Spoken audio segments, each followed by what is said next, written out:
और ऐसे ही जो 10वीं के बच्चे भी आएंगे 90% से अबव वाले, उनको भी हम इसी प्रकार से हर साल करेंगे। ये एक साल का नहीं है, हर साल करेंगे। और हमने इन बच्चों को कुछ ऐसे लोगों से जोड़ने का प्रयास किया जो इनके विद्यालय को देख रेख करते रहें। उसमें कोई कमी लगती है तो उसकी पूर्ति करने का प्रयास करें। सरकार को उसमें कुछ काम करना है तो सुझाव दे तो हम उसके अनुसार करेंगे। फिर हमने इसी तरह से कुछ कोचिंग सेंटर है यहाँ, उन कोचिंग सेंटर से भी हमने कांटेक्ट किया। मैंने कहा आप अपने बच्चों को लेते ही हो, थोड़ी थोड़ी संख्या हमारे बच्चों को भी ले लो, ताकि हम उन बच्चों को भी एक तरह से एक दिशा की ओर मोड़ सकें।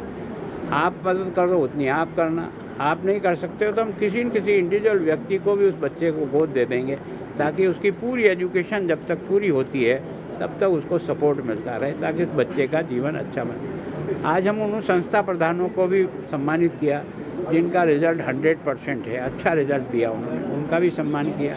और उन लोगों का भी किया जिन्होंने हमको एक तरह से विभिन्न तरह की सुविधाओं से जोड़ने का प्रयास किया। हमने उड़ान जो मानी है वो उन संस्थाओं के भरोसे मांगी है जिनसे बात करने के बाद लगा कि इन बच्चों को हम वहाँ भेज सकते हैं यूपीएससी की तैयारी के लिए, बाकी कोर्स के तैयारी के लिए, नीट के लिए भेज सकते हैं। अन्य जिसका जिस और रुचि होगी उसको उस का एक वो भी प्रयास किया है। फिर जो है ना हमने डिजिटल किया पूरा 100%, एडमिशन से लेकर के, उपस्थिति से लेकर के, फीस जमा करने से लेकर बाकी किसी भी काम में।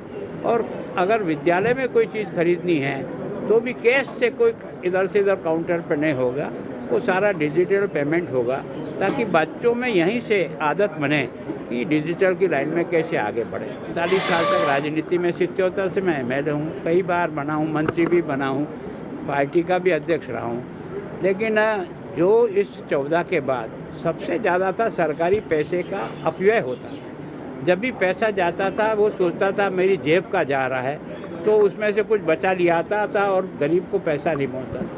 केवल और केवल खाते खुलाओ। आज सारे के सारे 50 करोड़ लोगों को उनकी मेहनत का पैसा, मजदूरी कोई करता है, पैसे कोई ले जाता था।